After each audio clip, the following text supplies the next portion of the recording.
Okay, well, thank you very much. It's a great privilege to be able to speak to this audience in this venue. So I'm going to, given the time of day and the time of the week, I'm going to be talking about some mathematical models, but I'm not going to be doing any mathematics in the talk. I'll point you to places where things are written up.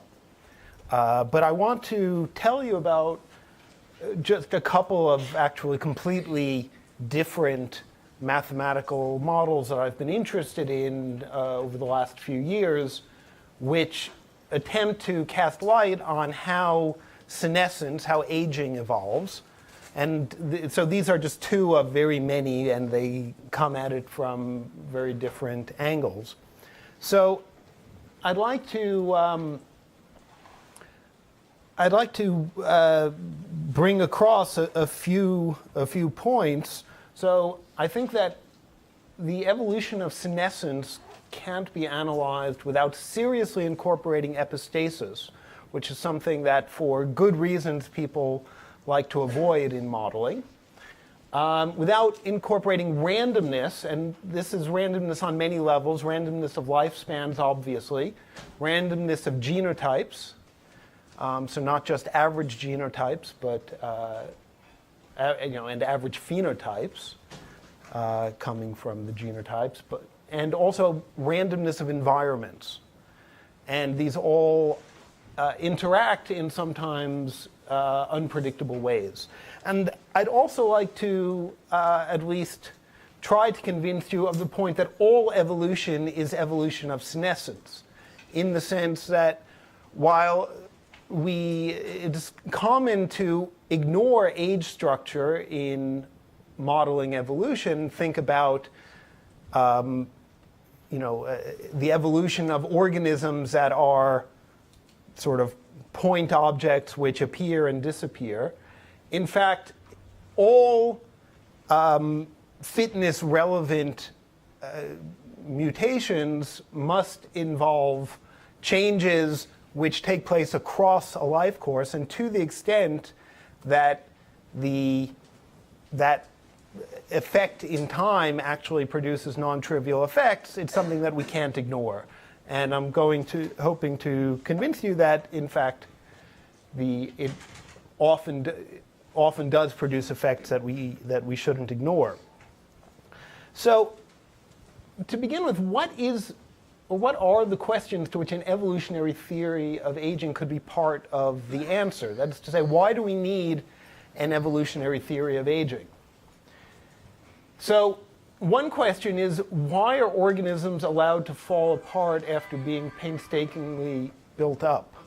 Okay, so there's a tremendous amount of resources invested in building up complex organisms, and then at the point where they reach maturity, that process goes into reverse. And second, given that substantially longer life is possible in many organisms, which we know there are point mutations which show up in C. elegans, in yeast, in various even somewhat more complex organisms. Why are these not prevalent? In other words, in the words of the original cartoon, what's wrong with living forever? And that was well stated by biologist George Williams, who provided one of the earliest, so in the 1950s, arguments about the nature of evolution of senescence. It says, "It is indeed remarkable that after a seemingly miraculous feat of morphogenesis, a complex metazoan should be unable to perform the much simpler task of merely maintaining what is already formed." And so these are two different questions, and the answers might not be the same, and they might not even be compatible with each other. So I like to think of question one as asking, why does optimality fail? So why are organisms not as good? Actually, I've got these in the wrong order. That's question two. Okay. Anyway, why are organisms not as good as they could be in some certain sense? And the second question is, why is longer life or potential immortality not optimal? No, these are the right order. Never mind.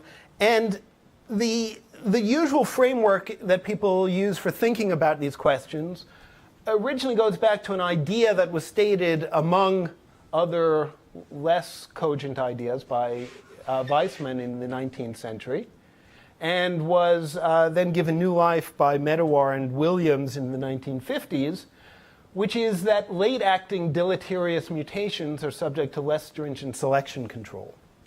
So the basic idea here is, so this has been stated in different forms. One form is to say that, well, deleterious mutations are going to be arising, and many of them will have their effects primarily on, cause an individual to have health problems or be more likely to die at one age rather than another. There will be some profile of effects on the individual mortality curve of the individual who acquires this mutant allele, and that if the age at which it has its effect is late in life, then there's going to be very little selection pressure to weed it out of the population. So you'd expect the population to acquire many of these late-acting deleterious alleles and relatively few of the early-acting ones. So this is often called the mutation accumulation theory of aging. A related theory, which is the version that Medawar promoted, was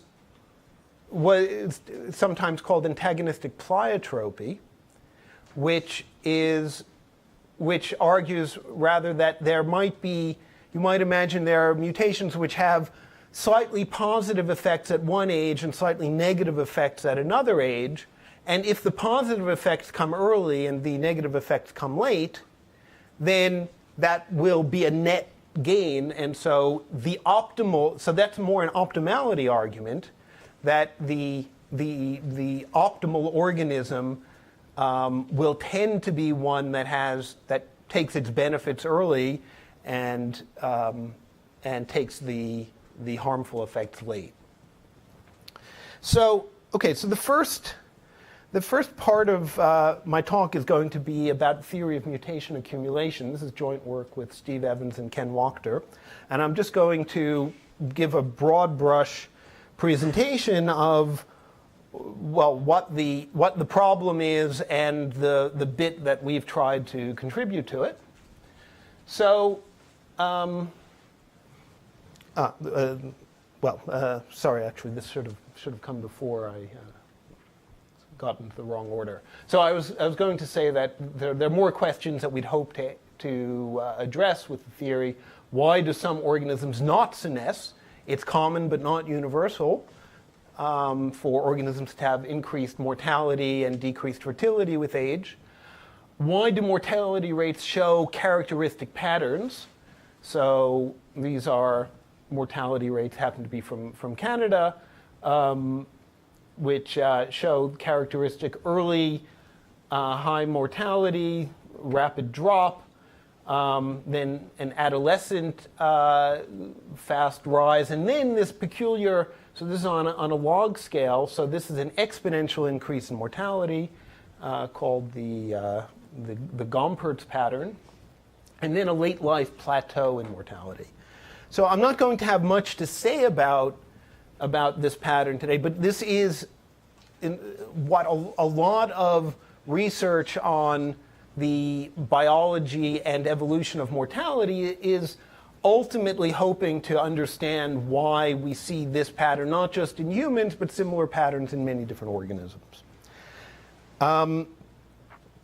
So now, and then a question that I will talk more about is, if you believe the antagonistic pleiotropy story, so it should be beneficial to take your gains early, why does this not tend to run to an extreme? There are organisms where that does seem to happen, but why does it not Why do we not see it as the generic pattern in nature that organisms, reproduce as fast as possible and die immediately after?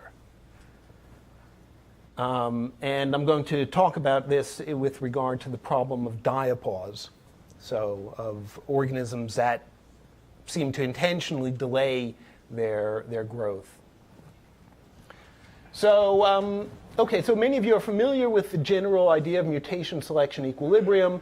So we have a mildly deleterious mutation, frequency piece of t at time t, arising constantly at rate nu, and so we tend to have an equilibrium frequency of about nu over s, so s is the selective cost, and nu is the rate at which it arises.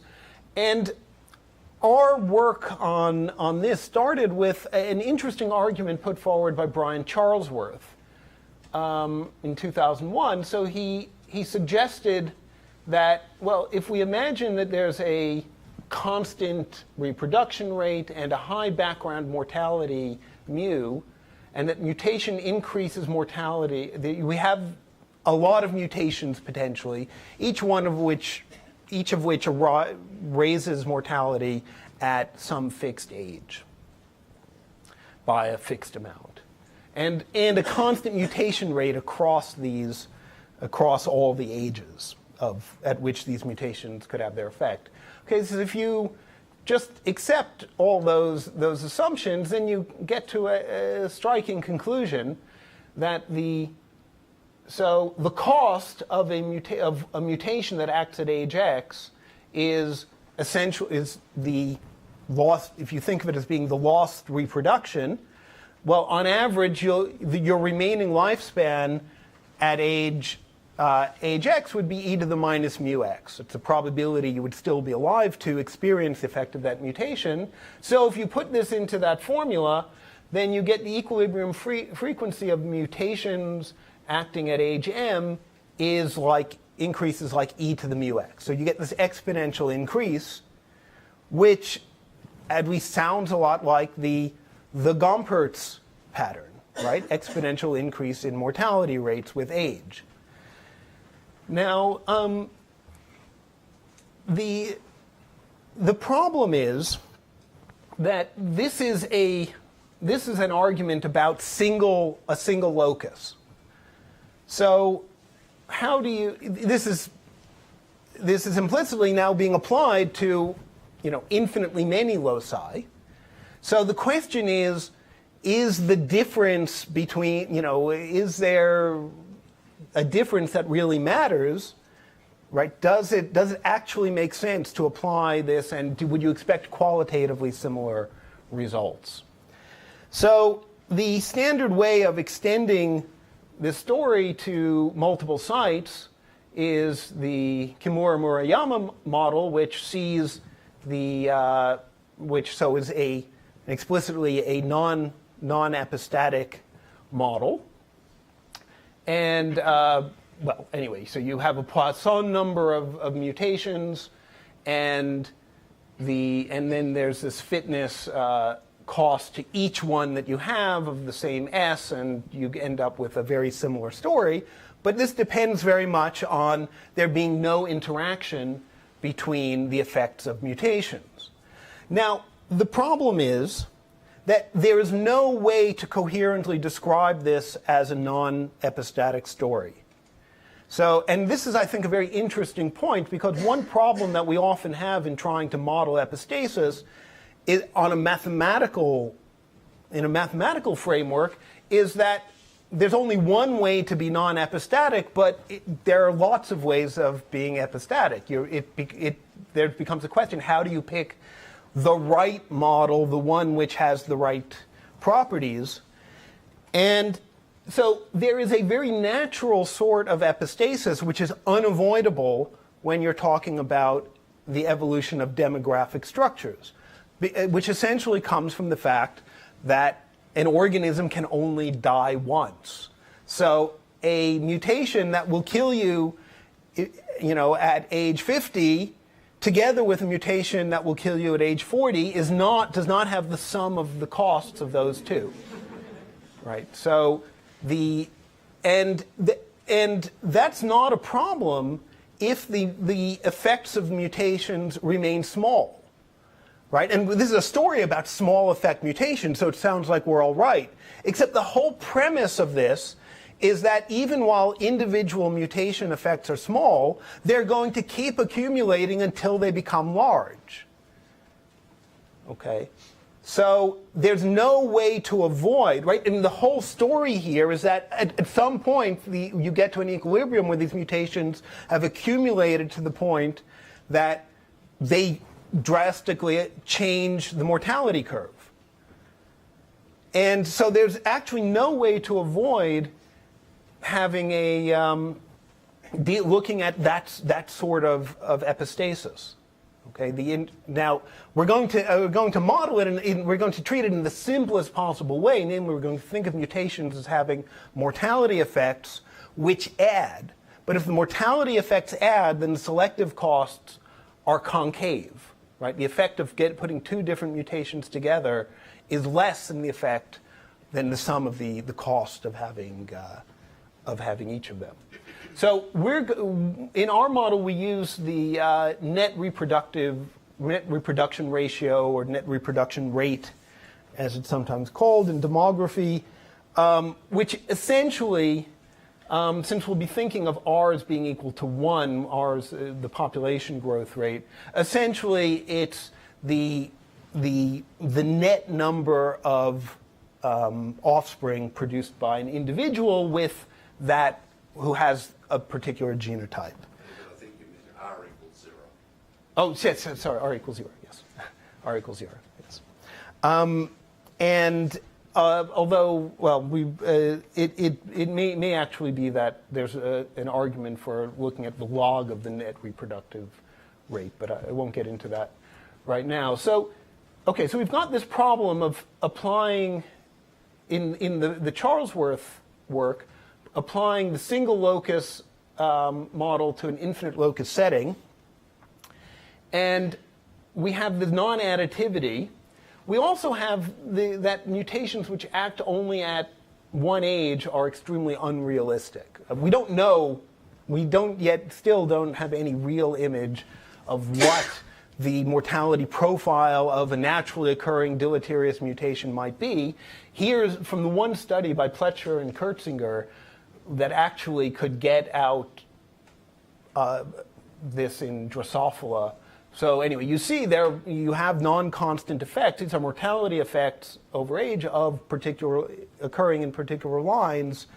They're non-constant with age. They have somewhat complicated profiles. In any case, we want to have a model which would allow us to incorporate all of this.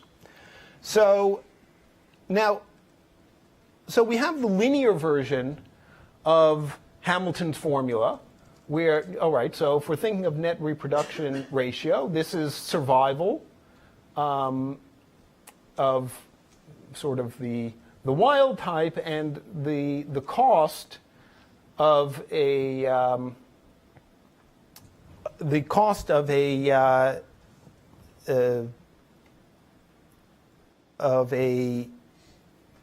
mutation which kills you at let's see, so kills you at age A is right. It's going to be the what you've lost by dying at age A, and we could replace this with a nonlinear version, right, where essentially the lost survival comes back in to the denominator, and well, so, and that's sort of what we're doing, but we want to, so we needed a mathematical framework where this could actually be analyzed. So what we ended up with was a very abstract model of the genome, where there's a space of potential mutations. In the Charlesworth picture, this can be thought of as the positive real line. Mutations correspond to ages of effect. but you can think of them as being sort of linear on chromosomes in some way. This can be a pretty arbitrary metric space. Actually, it doesn't even have to be metric, except for some things it needs to be. But mutation rate nu, which is actually, so I say sigma finite measure, although for some of what we do, it needs to be a finite measure. There's a genotype space, which are integer measures, so on M, so essentially elements, subsets of M potentially with duplication. And the state of the system is a probability on genotypes. And then we have a fairly arbitrary selection cost assigned to each genotype, each collection of mutations that someone could have. And we're assuming only that all mutations are deleterious, so this is an increasing function. So if you add an extra mutation in, then S doesn't go down. And that it's Lipschitz, so the effect of any individual mutation is bounded by a constant. Okay, so the analog of the usual evolution equation for mutation selection equilibrium becomes this, which we can understand as what is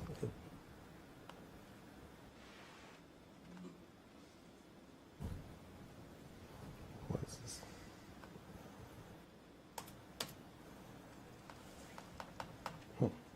Something's just frozen up. Okay.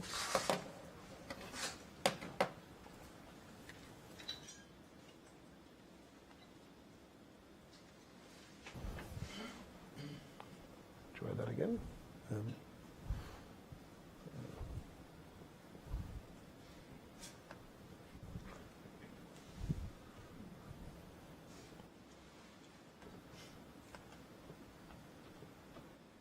Did we just have a deleterious mutation? Yeah, something like that, yes.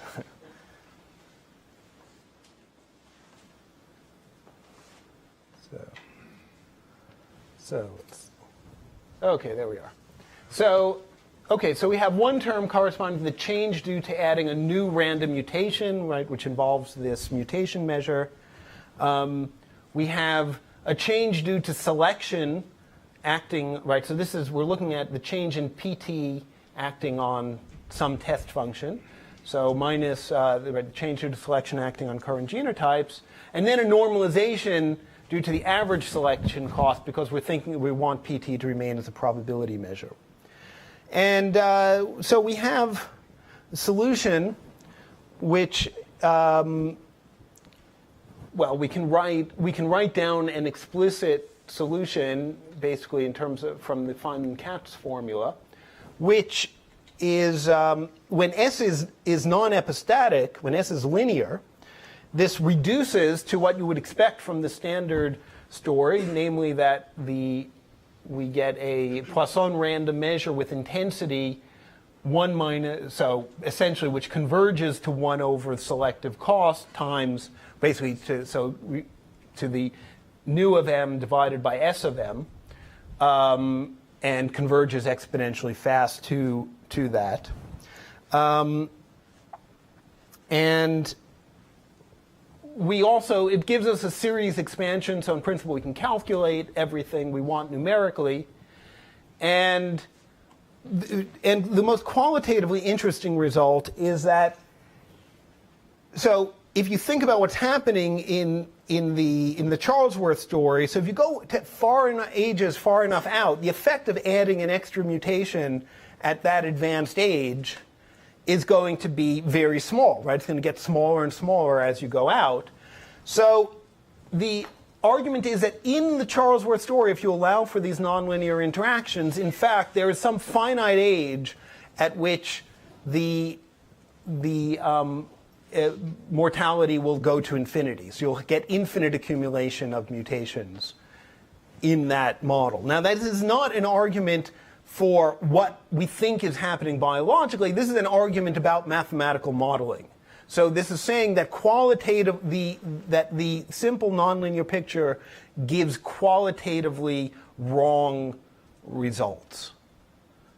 Okay, because it has to be thought of as an approximation to a nonlinear picture, and the nonlinear version, the nonlinear corrected version of that, gives essentially impossible results which are qualitatively different. Okay, so we I'm a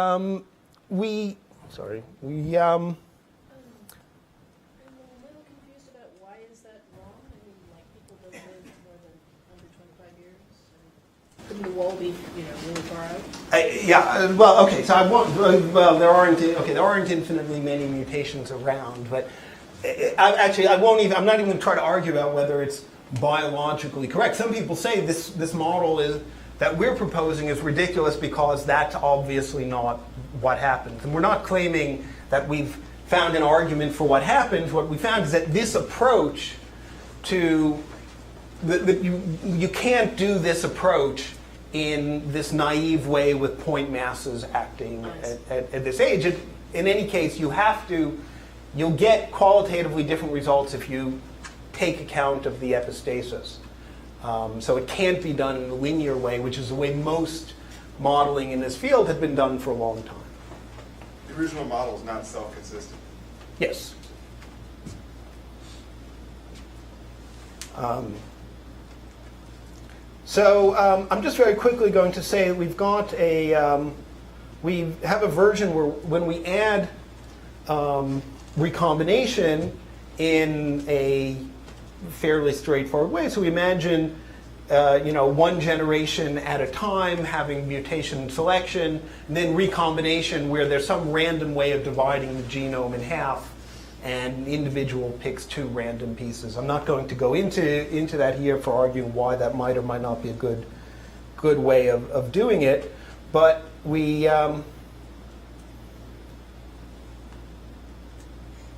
crashed again. Okay.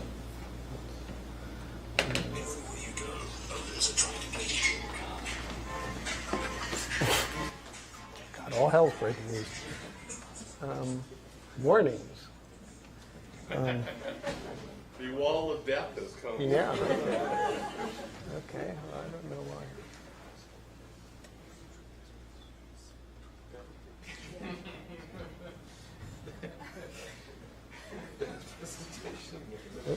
Okay, so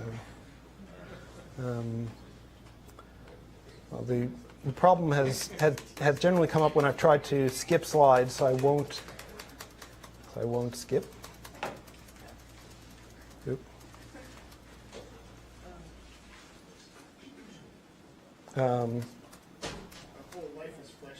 Yeah.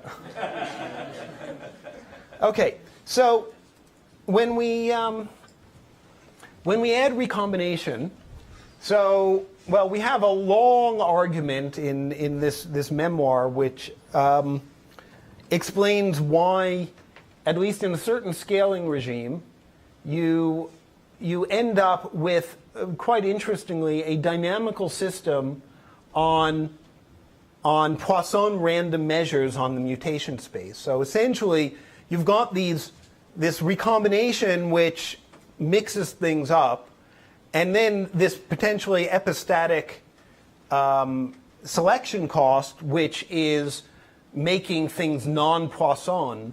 But if you have small mutation effects and small mutation rates and small selective costs, then effectively it's going to stay close to a dynamical system on Poisson random measures, which is defined where the intensity follows this equation.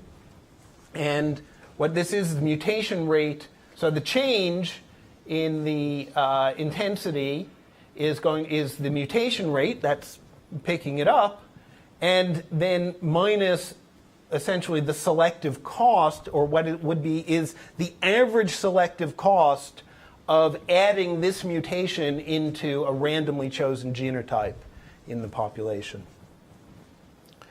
So yeah,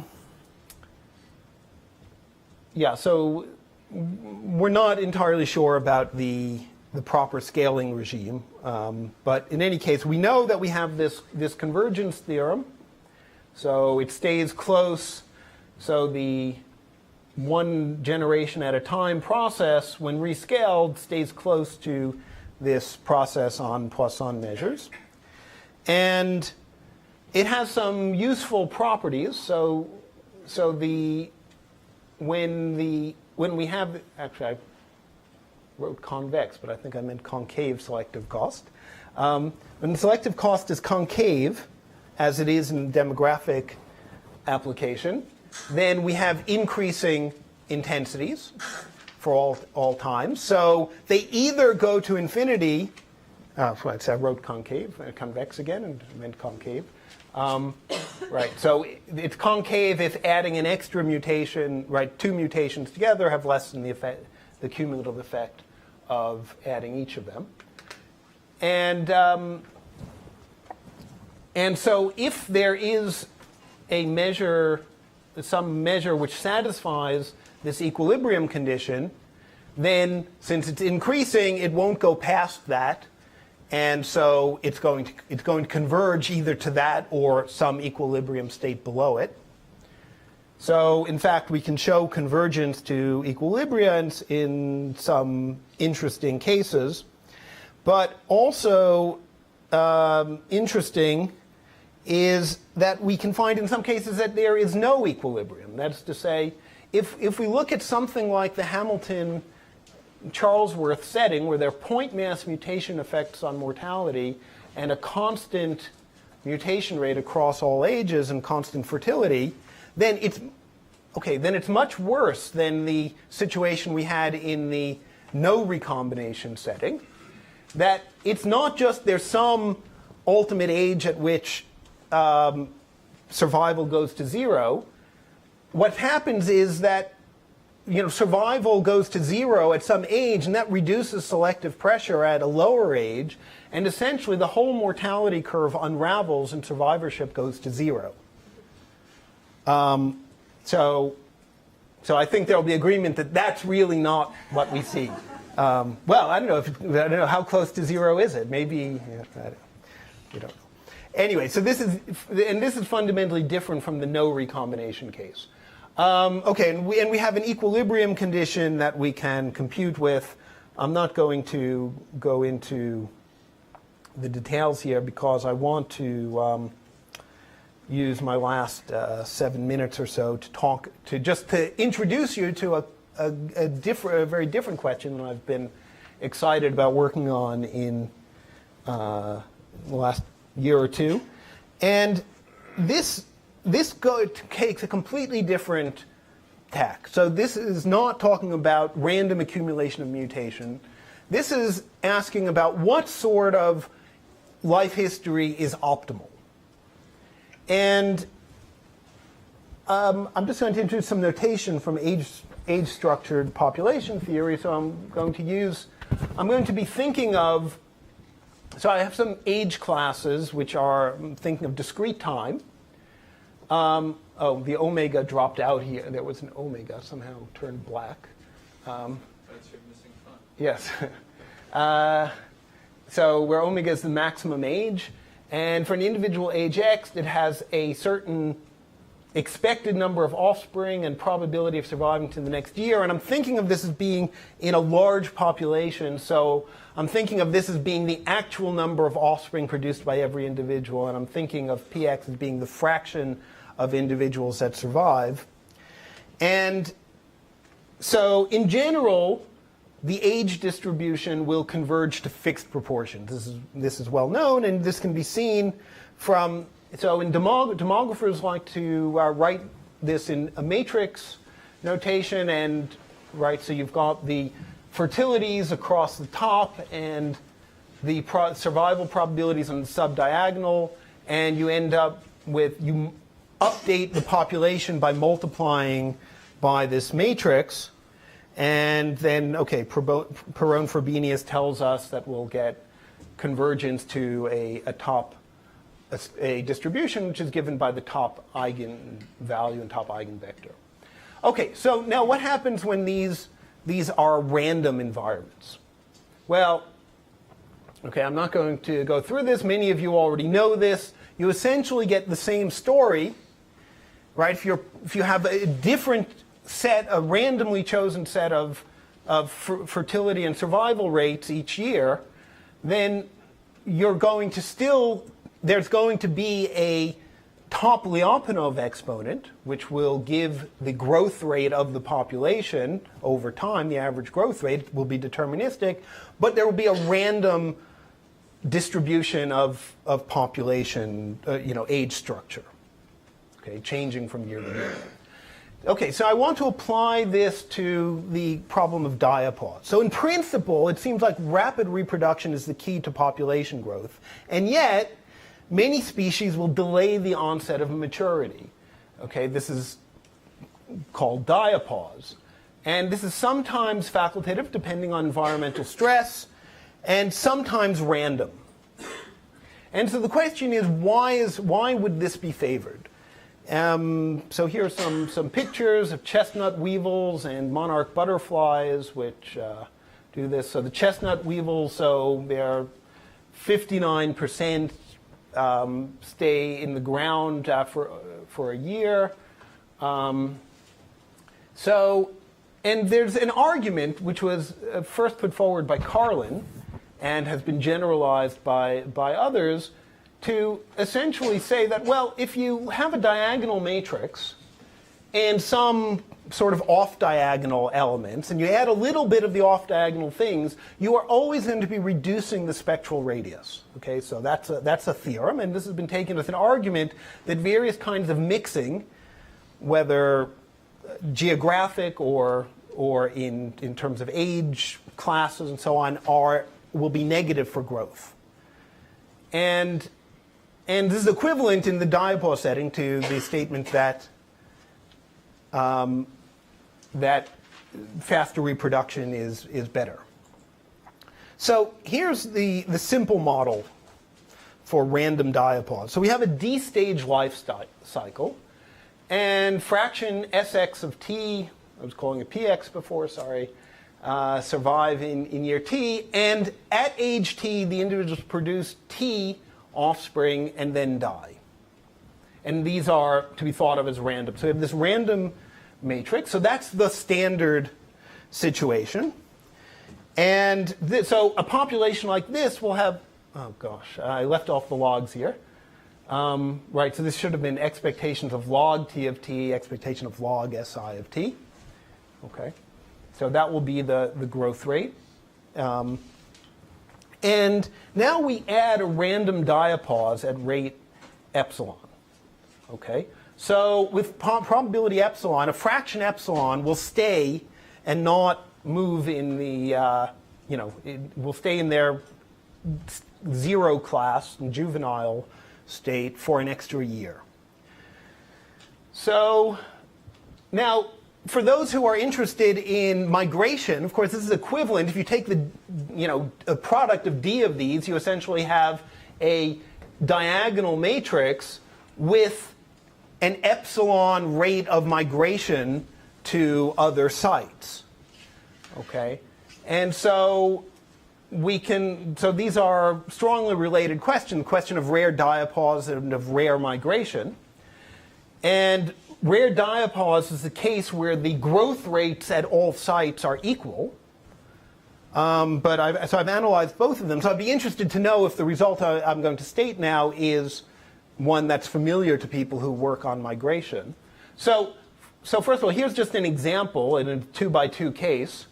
And the interesting thing we note is, so what I'm plotting here is the growth rate of the population where this is the fraction of diapause.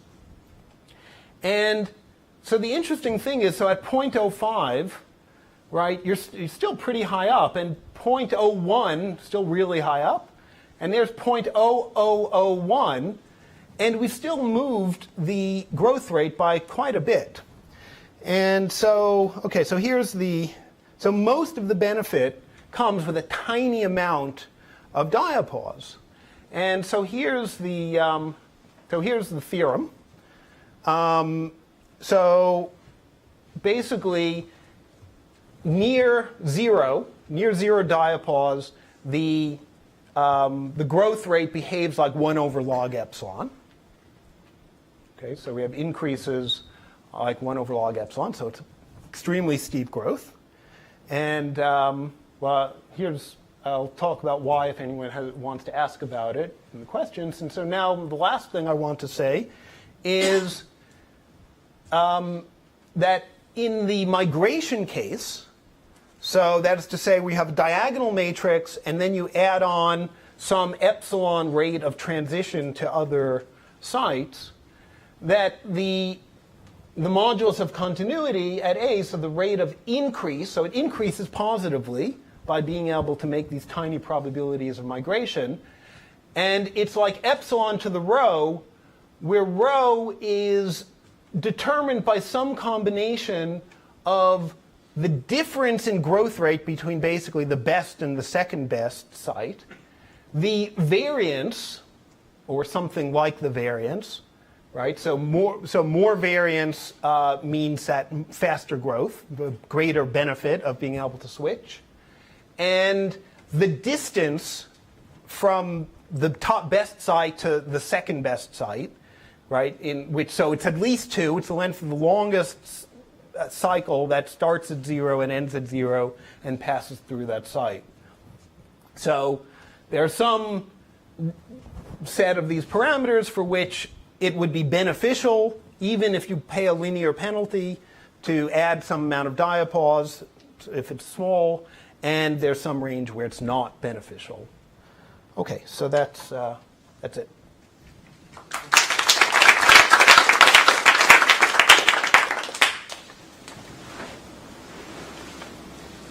Just a comment. I mean, the issue of diapause and optimality of dispersal in random environments. There's a huge literature in ecology about that. Yeah. I mean, so Steve Elner at Cornell has written a bunch of stuff. Simon Levin, Hamilton and May. So yeah, I know that there is. This does not like a result I've seen before. Yeah, this issue of the behavior near zero dispersal. I haven't seen anything like it, but I don't know. Yes. So I'd like to come back to the question of epistasis. So is it correct that that epistasis can prevent this wall of death? And if so, what kind of epistasis do you need? Well, it's sort of like the usual argument in mutational load is that if things, positively interact, if you have more harm from having the two of them together, that somehow reduces mutational load, and that's sort of what we see here. At least our theorems for unraveling are based precisely on what we might call negative epistasis. That's to say when you have a concave effect, where getting two mutations together is less bad than having the sum of them separately. Essentially, what that means is it kind of lowers the hurdle to adding extra mutations. So one could assume to have a threshold-like behavior, that a number of mutations do really little, and then, of course, so once you go beyond the threshold, then you probably die, and then, of course, the epistasis would switch from positive to negative at this threshold. I mean, you have resilience against, a number of mutations. Well, so I think what you're saying actually relates to something that actually was very prominent in I think in Medawar's original paper, but which hasn't played much of a part in the discussion since then.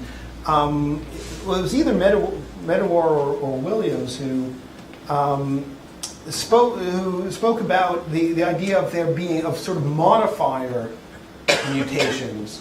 So mutations that would alter the effect of deleterious other deleterious mutations. And certainly you could imagine there being a benefit to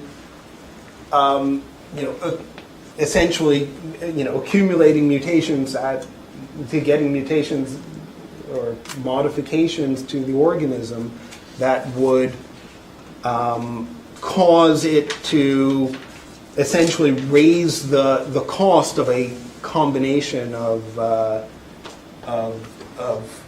deleterious mutations together. And this is an argument that some people put forward for, in particular, people who look at developmental evolution in terms of the kinds of stringent tests that are placed on for the genetic fitness of offspring,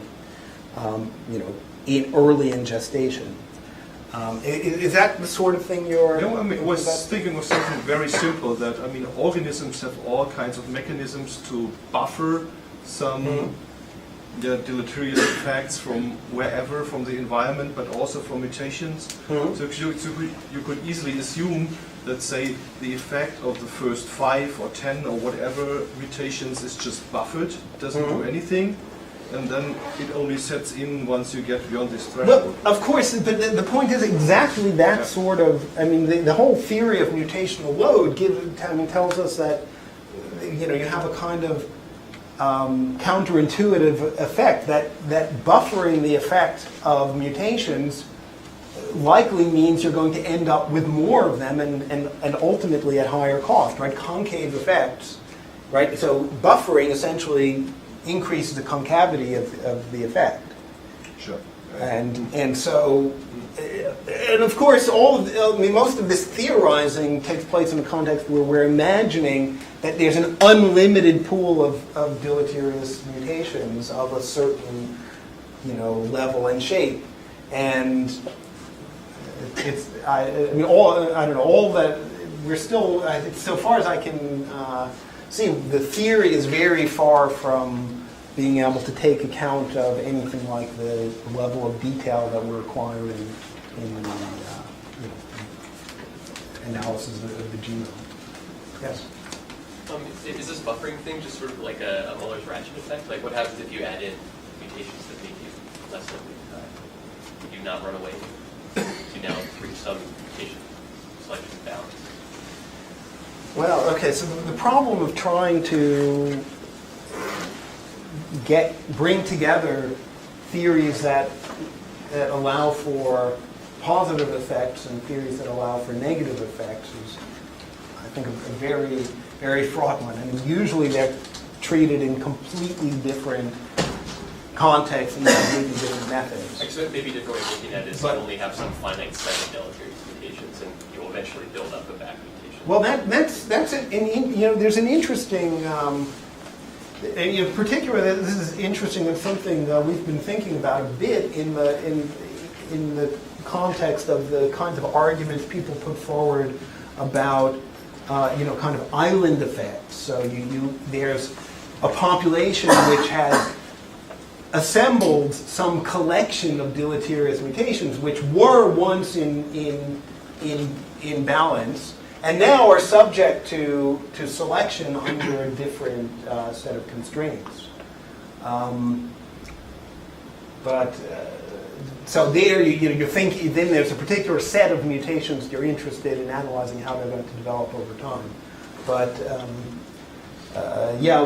what the again, so just now the kinds of data that you might want to figure out what's a sensible way of thinking about deleterious mutations is starting to come out from these studies which mark up the genome in terms of the selective pressures at different points around it.